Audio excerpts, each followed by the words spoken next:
next speaker I'd like to invite to the podium is Imam Khalid Latif, who, apart from really having some nice tweets on Twitter, you should follow him if you have a Twitter, is University Chaplain for New York University, Executive Director of the Islamic Center at NYU, and something which I think is really cool, a co-founder of Honest Chops, which is the first ever all-natural organic halal butcher in New York City. The Islamic Center at NYU holds the tagline, "What community should feel like?" As a student in New York City myself, I can attest from personal experience to the absolutely phenomenal work Imam Latif has done in his community, fostering a united congregation that comes together for everything from Eid namaz to Muharram commemorations. It really is a beautiful thing to see. And we are grateful to Imam Latif for his work and privileged to have him here with us, and pray that Allah subhanahu wa ta'ala rewards him immensely. With the loudest salawat, please help me to welcome Imam Latif to the stage.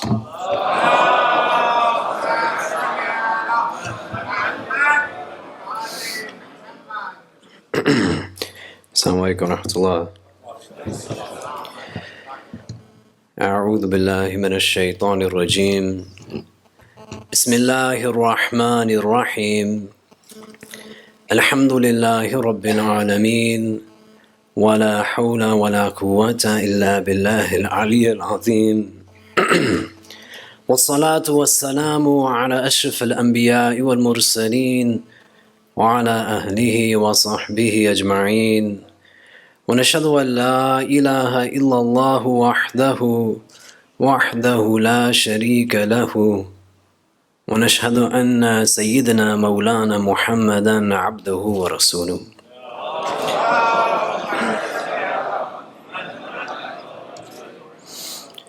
In the name of Allah, the Gracious, the Merciful, all praise is due to Allah, the Lord of the universe, the Master of the Day of Judgment. I bear witness and testimony to the oneness of Allah, to His magnificence, His omnipotence, His might, His glory, to His being the creator and sustainer of all things, the giver of life, the guider of hearts, the Master of the Day of Judgment. And I bear witness to the fact that Muhammad ibn Abdullah sallallahu alayhi wasallam is His servant and final messenger. May the peace and blessings of Allah be upon him and upon all those who choose to tread in His path until the last day. It is said that when Allah Azza wa Jal was looking to see who would be His last messenger to mankind, He looked into the hearts of His creation.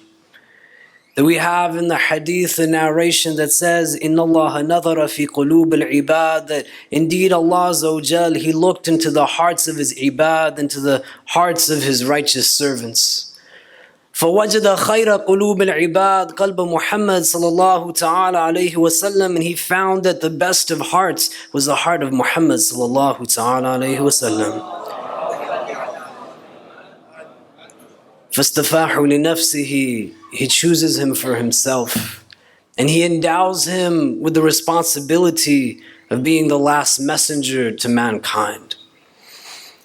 And for you and I, as we come to commemorate the legacy of the best of creation, to be able to understand who he was as a person on a whole, and really to reflect and contemplate on what he means to each one of us individually. Our starting point has to be where Allah Himself started. That He did not designate His last messenger to all mankind for generations and generations to come.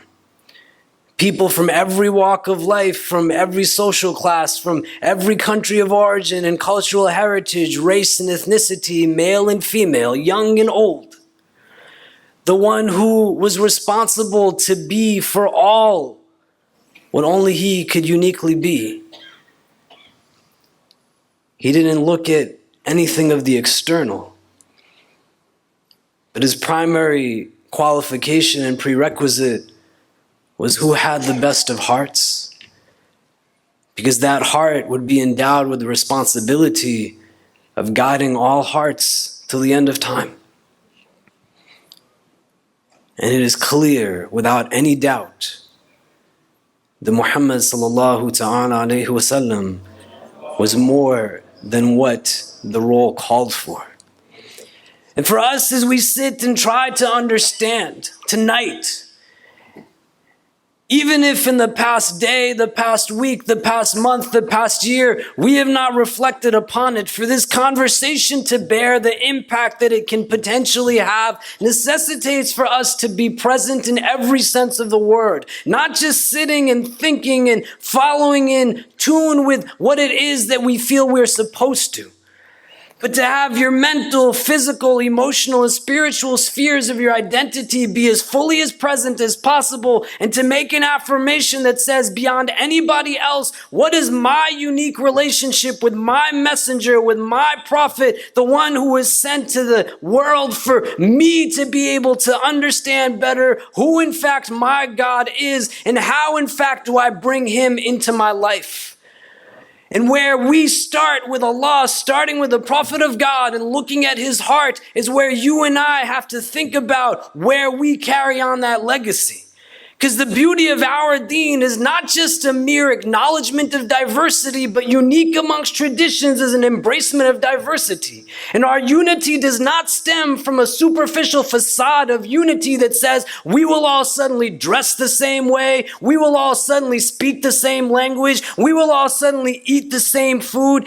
Even in terms of what we understand as categorical beliefs, we have certain things that we all share in common, but it is a mercy from God that we can still land in a place where we understand his role in our life and who the prophet was to us, while still having room to approach it in different ways. The unity that we seek is not a uniformity of the external, but the uniformity that we need to have is one of the internal. And if you approach this conversation from the outside in rather than from the inside out, then I would argue you don't know who Muhammad sallallahu ta'ala alayhi wa sallam was. You don't know what his purpose was to be sent to this world. He wasn't meant to give to us ritual as an ends, but as a vehicle, a means to something else.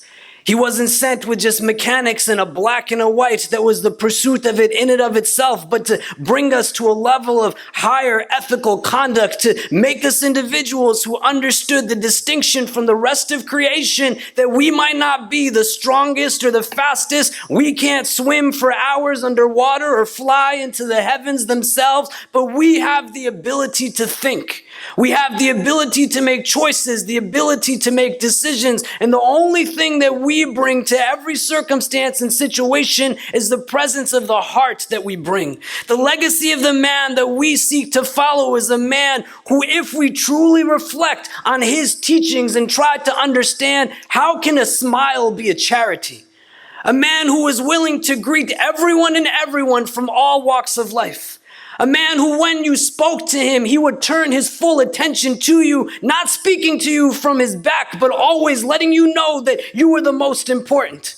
A man who stopped in the middle of everything that he had to do to provide opportunity for those who were closest to him to know that he had a deep care for them. He did not hesitate in letting his children and grandchildren know that he loves them. He would kiss them, and when people would say to him that we don't kiss our sons, he would say that, what can I do for you if you don't have any mercy in you to begin with? And if you follow his legacy, then understand you should be telling your children you love them too. You should be letting your children know that you're proud of them also. You shouldn't be hesitating in kissing them and not identifying them based off of their shortcomings or lackings, but giving them a sense of encouragement the way the best of creation sallallahu ta'ala alayhi wa sallam inculcated within his progeny a sense of strength and empowerment, letting them know that even if they made mistakes, he still loved them. And it was from his heart that he engaged. A heart that allowed for him to just espouse mercy at any given juncture. That in our tradition we see over and over and over, the Prophet sallallahu ta'ala alayhi wa sallam is always thinking of others before he thinks of himself. He's in a place where his default is something that he is in control of his emotions. He has a characteristic that we know in Arabic as being called Halim, forbearance. But it's not a word we use in English. And to understand really the depth of it, so that it's not lost, is for us to see where there are derivations of the same root that can give us a deeper explanation. The Arabic language is devised in such a way where words are drawn from trilateral roots. Makes sense? So like Islam, Salam, Muslim, all comes from the root Salama. It denotes something that keeps all the words together. The word Halim comes from the root Halama. In the Arabic language, the word Ahlam, which means to dream, it comes from the same root. Because when you dream, first and foremost, you actually have to be asleep in that state of tranquility. But your slumber has to be in such a state of peace and rest that you can actually get to a place where you are dreaming. The word for intellect in Arabic is hilm, the same root. And you see the commonality between Halim, Ahlam, and Hilm. When a baby is being nursed by its mother, the process also is derived from the same root, halama. And if you have a child, or you have ever had a child of your own, or you've been around a child, and that child can be totally fine at any other time, but when its stomach is empty and it needs to be filled, and it is crying and crying and crying, and any part of you that you would give to just get it to be silent, to make it feel at peace again, to give it a sense of just appeasement, you would do whatever you could. And you know, when that mother begins to nurse, the anguish just leaves and the tranquility is just present. And that process is derived from the same root, halama. And so when we say the Prophet is Halim, he's able to be forbearant. He's in control of his nafs, his emotions, his whims, his desires. I would say it comes from a heart that he takes the time to take care of. And not just for himself, but he understands that that heart has to be in a place where it is responsible for other hearts. There is no selfishness in Muhammad sallallahu alaihi wasallam. He is not doing it for him, he is doing it for us. He is not in a place where he controls and grows and engages himself to be better so that he can get something for himself, but he is doing it so that you and I can have a better place, not just in this world, but in the next. And that forbearance is what's present when he gets pushed to his limits to be able to exert that mercy and compassion to any and everyone in creation. The Prophet sallallahu ta'ala alayhi wasallam, he goes to the place of Taif. And he goes there after his own wife Khadija radiallahu ta'ala anha passes away. And his uncle Abu Talib also passes away. A year that is so severely impacting the best of creation that the historians of the prophetic biography call it the year of depression, the year of grief. The Prophet is sad, he lost his loved ones. He has faced years of persecution at the hands of the mushrikeen of Mecca. But the mushrikeen of Mecca are not people who he has never engaged before. Some of these are his family members. Some of these are his closest of friends. These are people that he grew up with, and they're still abusing him, mocking him, boycotting him, beating his companions in front of his eyes, even at times killing them. And he goes to Taif, just hoping that someone will provide them sanctuary and protection.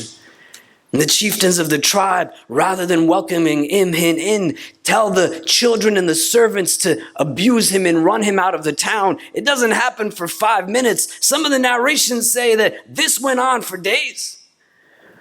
We have some narrations that tell us that the Prophet is abused to such an extent that he is got what he's wearing on the soles of his feet actually become hardened to his feet because of the excessive amount of blood that's coming out of them. And he goes now to the outskirts of the city thinking he's been forsaken by God. And he gathers himself and sits under a tree to just breathe. And an angel comes, "O Muhammad, I am the angel of the mountains that surrounds this city. If you command me to do so, I will crush the people in it." The Prophet does not say, "Yes, go and carry out vengeance on my behalf. Yes, go and carry retribution on my behalf. Yes, go and bring an onslaught against these people who dared to hurt me." He says, "No, let them be. Perhaps the generations that come after, they will understand." This is a man who, when he is standing at the battle of Uhud, a battle that we lost, where many of his companions also fell, and he is beaten to such an extent that rumors circulate that he has actually been killed.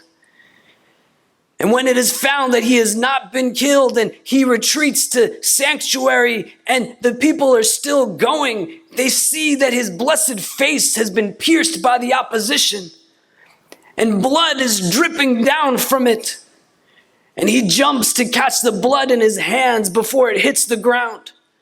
And the companions, they say to him, "Why are you doing this?" And he points in the direction of those who hurt him, who caused him those wounds, and said that those people would not be able to handle what would happen to them if this blood hit that dirt. This is a man who, when a small kitten falls asleep on the sleeve of his shirt, rather than disrupting its slumber, he cuts the sleeve off of his clothing. This is mercy. This is compassion. This is Muhammad sallallahu ta'ala alayhi wasallam, always embodying mercy and epitomizing it in the most human of ways, in ways for us to aspire. How do you carry that legacy in your life? How do you adopt it? The Sunnah outwardly and inwardly. A man of honesty, a man of integrity, a man who was of his people. When they would come to visit him for the first time, never being in the streets of Mecca, not knowing him other than what they knew of him, but not being in his physical presence, they couldn't even tell who he was from his companions. They would go from person to person saying that, "Which of you is Muhammad?" But he was so much of his people, so much integrated into the society. There was not a distinction that here is where you are and here is where I am, but they were all together. And it allowed for him to be able to connect at that level, from his heart to their hearts, from their hearts to our hearts. It was one-on-one interaction, a thread that started with a man who knew the importance of being able to just connect to one because that one could keep going. And he never stopped. He never said, "I need a break." He never said that this is too tough and I need to be able to take care of myself for a moment. Revelation had to come down telling the people that you need to leave his house because he wouldn't say no. Always in a place where he thought of others before he would think of himself. Even to the extent when we are all standing in front of Allah on that day of judgment, may Allah make it easy for us and grant us entrance into His Jannah without any judgment. When we are standing on that day and each and every one is saying, "Nafsi, nafsi, myself," he will be unique. That the people will be in such a frenzy. We have narrations in our tradition that say that they will be standing with no clothing on. When the Prophet is asked that, how can this be? Won't the men and women look at each other? He says, "Ashaddu min dhalik," it'll be more severe than that. They will go to the likes of Adam alayhi salam asking for intercession. And Adam alayhi salam will say that Allah is more angry today than He has ever been, and He is more angry today than He will ever be. I have to think for myself, what can I do for you? They will go to the likes of Ibrahim alayhi salam, Musa alayhi salam, each and every one saying, "Nafsi, nafsi, myself, myself," because they will be well aware that there is only one master of that day, one possessor of that day, one owner of that day, and that is Allah Azza wa Jal Himself. We won't even have clothes to wear. And as everyone is saying, "Nafsi, nafsi, myself, myself," the Prophet sallallahu alaihi wasallam alone will be saying, "Ummati, ummati, my ummah, my ummah." That is the Prophet that we claim to follow. That is the Prophet that we claim to be of his ummah. I want you to really think hard about how you bring him into your life and how you bring him into your life the way that he lived his life. A man who has already been mentioned as being a trustworthy, honest person. Before he was known as Nabi, he was known as Al-Amin. A man whose character is so defined that when the Quran identifies it, it says, إِنَّكَ لَعَلَى خُلُقٍ عَظِيمٍ, that upon you we have bestowed a character that is azim, so great. The day of judgment, it is qualified as being azim. The book of Allah, the Quran, it is defined and qualified as being azim. Allah Himself in His many attributes is known as Al-Azim. And the character of the Prophet is azim. And the grammar that is used in that verse makes it that much more definitive. When you have the word ala in the Arabic language, it is denoting that you take something that is an animate object, tangible, you can hold it, and you put it on top of something that is also definitive. So I take the bottle and I put it onto the table. It is definition upon definition. Allah is saying the Prophet's character is so definitive that even though it is intangible, you can't hold it, it is still something that is just tangible and defined. Like a table, there's no doubt that it's there. And His character, we have talked about. We understand just who He is as a person and what He embodies. Now we gotta start doing the same thing. The companions, they come to the Prophet of God and they ask him a question, Ayu nasi afdal, that which person is the best? And the Prophet ﷺ, he responds, قُلُ الْمَخْمُومِ الْقُلُوبِ صُدُوقِ اللِّسَانِ, that each one that has a heart that is makhmoom and a tongue that is trustworthy. And they say to the Prophet ﷺ, صُدُوقِ اللِّسَانِ عَرِفُهُ فَمَا مَخْمُومِ الْقُلُوبِ, that we know what a trustworthy tongue is, but what is a heart that is makhmoom?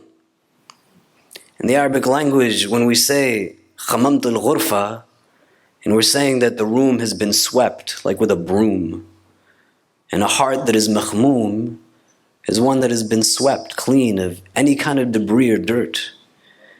And the Prophet ﷺ, he alludes to this in his definition, where when they ask him, what is a heart that is makhmoom? He says, هُوَ تَقِي وَنَقِي لَا إِثْمَ فِيهِ وَلَا بَغِي وَلَا غِلَّ وَلَا حَسَدٍ. That it is taqi, it has a consciousness, a mindfulness of the divine and His presence. It is naqi, it is clean, it is pure. La ithma fihi wa la baghi, that in it there is no oppression nor aggression. Wa la ghilla wa la hasad, and no bitterness and no envy. May Allah grant us all hearts like this. From the Sunnah of the Prophet ﷺ, from the life of the Prophet ﷺ, from the legacy of the Prophet ﷺ, we can embody hearts that are like this. But beyond understanding who He was in terms of just abstract information, the transition has to be made where we start to live that which He taught us. And live it without qualification or condition. Truth was important to Him. Is it important to you? And if it is, why do you lie? A man who could stand on a cliff and ask the people, would you believe me if I told you there was an army behind this mountain waiting to attack you? And they say, yes, of course we would believe you. A man who could literally go into the heavens on a majestic journey of the Isra and Miraj, where even, as it was mentioned before, there were some who were so dissuaded, why is he saying this, that they left Islam. There were that many more who believed him.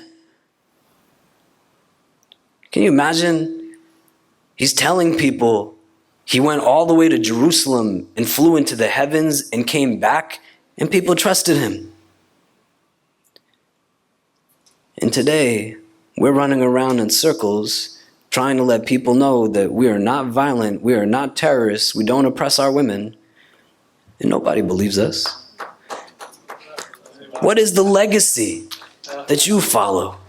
And think about it. Be introspective, not self-deprecating, but honest and productive in your criticism.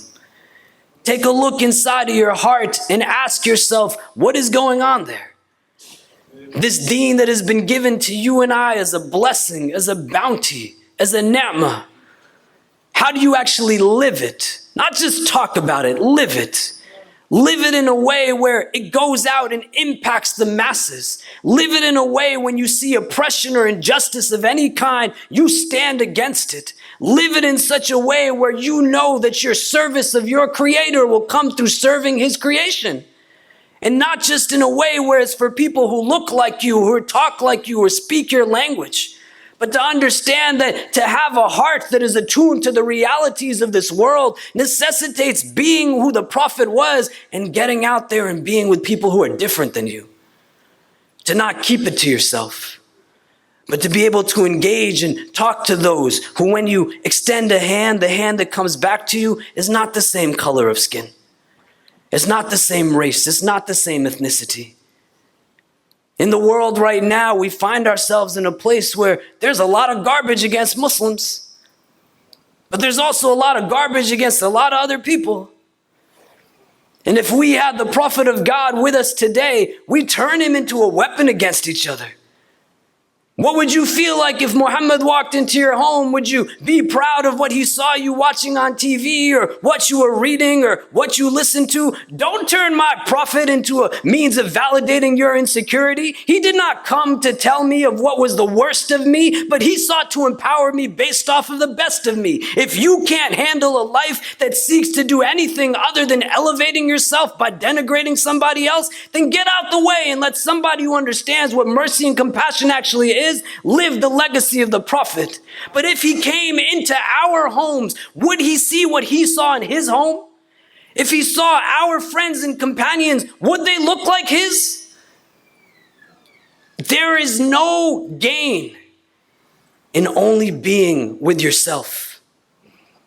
As much as people are mistreating us, they're mistreating Mexicans, immigrants, black people are being mistreated up and down the country. If your heart does not hurt every time a young black man or woman is being shot, and then there is no conviction or indictment at the end of it, whose sunnah do you follow? If you are in a place where the meals that take place at your dinner table are only with people who, when you look in their face, they look just like you, they speak the same language as you, whose sunnah do you follow?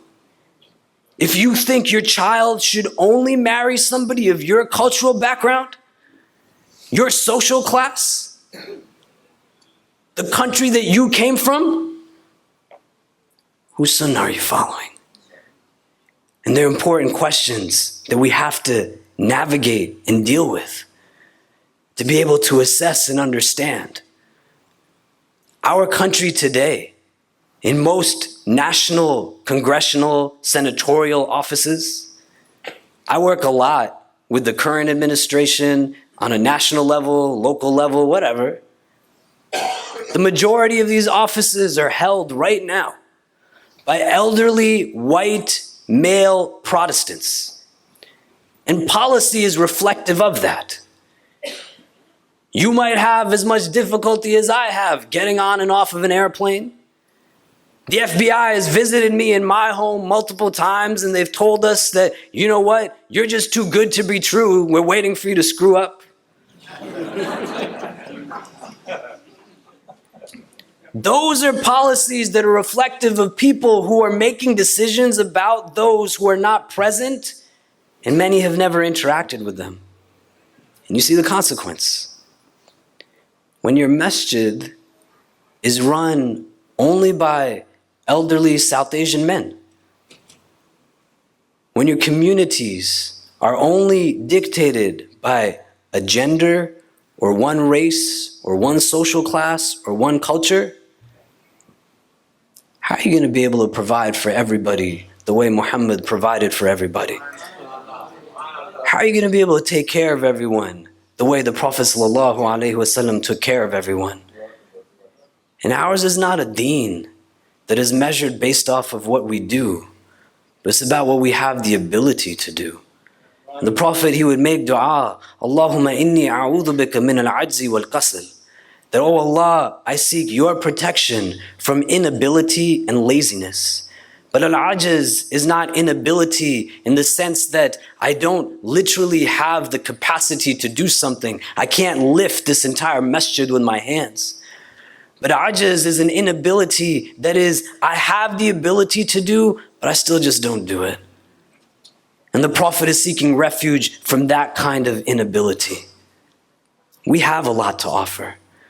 in the legacy of our Prophet. You got to start thinking about how your being Muslim is not something that just brings benefit to you, but how is your being a Muslim something that brings benefit to those who are around you? And if you find a certain comfort level, it is complacency when you are only with people who are just like yourself. But you go out and you tread with courage and integrity. You go out and tread with courage and compassion. You go out and tread with courage and confidence into a world that is waiting for the likes of you to go and illuminate it only in the ways that you can. It's easy to do for people who are just like you, or people that you know care about you. But our Prophet did for those who loved him, those who hated him, those who wronged him, those who mocked him. The dua that he would make to Allah, Allahumma gfir li qawmi fa innahum la ya'lamoon. That, oh Allah, bestow your maghfirah, give your forgiveness to my qawm, not my ummah, my qawm, my locale, my community, because indeed they do not understand. Whose sunnah are you following, man? Ours is not a sunnah that tolerates arrogance. Ours is not a sunnah that tolerates racism in any form. Ours is not a sunnah that tells us to just sit, but tells us to go out there and stand and be and do. To not let the acquisition of this world be our goal. To not see the world as an ends but a means to something bigger. To understand and recognize that the realities of this world can be filled with facades that give us temporary satisfaction only if we let them. The money that we get is not going with us. The wealth that we're given, may Allah give to us more so we can continue to praise Him for it. It's not going with us. What we take is our deeds and our decisions. What we take is our time in this world and how we spent it. You take a look inside of yourself and you think about who the Prophet ﷺ actually was. You think about how sick this world has become. You think about where humanity really is. We are surrounded by conflict. We are surrounded by pain. We are surrounded by darkness. There are lands in this world that have been on fire for years. It took a 3-year-old boy drowning in the ocean and washing upon a shore of Turkey dead for the world to wake up and say, look at what's happening in Syria. Then some time passed and everybody forgot about him. And you know why? You have to take care of your heart. The way the Prophet took care of his heart.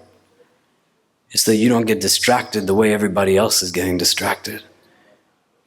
You don't give in the way everybody else is giving in.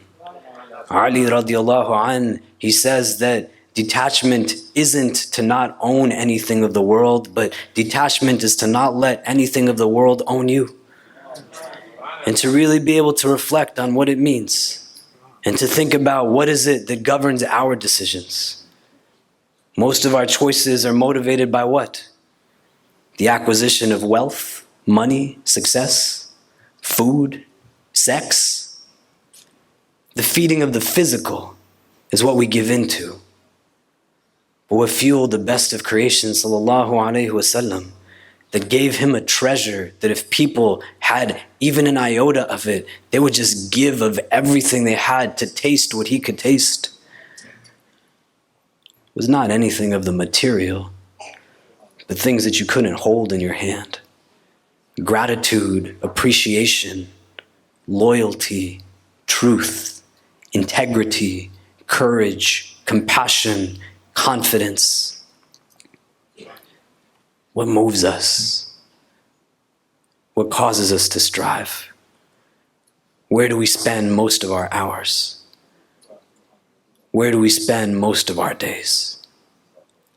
The beauty is, for all of us, at least who are sitting here, Allah has still given us breaths to breathe in this world. If we're not doing it in the way He did it, to start to do it that way. And if we're already doing it that way, to do it that much better. And if you see it through a frame of negativity, you see it through a frame of pain, you see it through a frame of darkness, you're going to get out of it what you put into it. Start from today to build a real connection to the Prophet of God.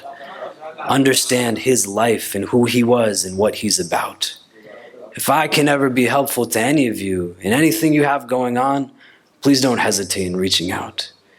And if this is the only time that we are all meant to be together, then I pray inshallah ta'ala, Allah Azza wa Jal gathers us all together again in the best of places in the world beyond this one. But we have to work for it together and to see and understand what it is that we have the ability to do. May Allah subhanahu wa ta'ala guide us and protect us. May He bless us with knowledge that benefits us. May He bless us with a tawfiq to understand and implement that knowledge into our daily lives. And may He guide and bless us all. Wallahu ta'ala alam wa billahi tawfiq. Wassalamu alaikum wa rahmatullahi ta'ala wa barakatuhu.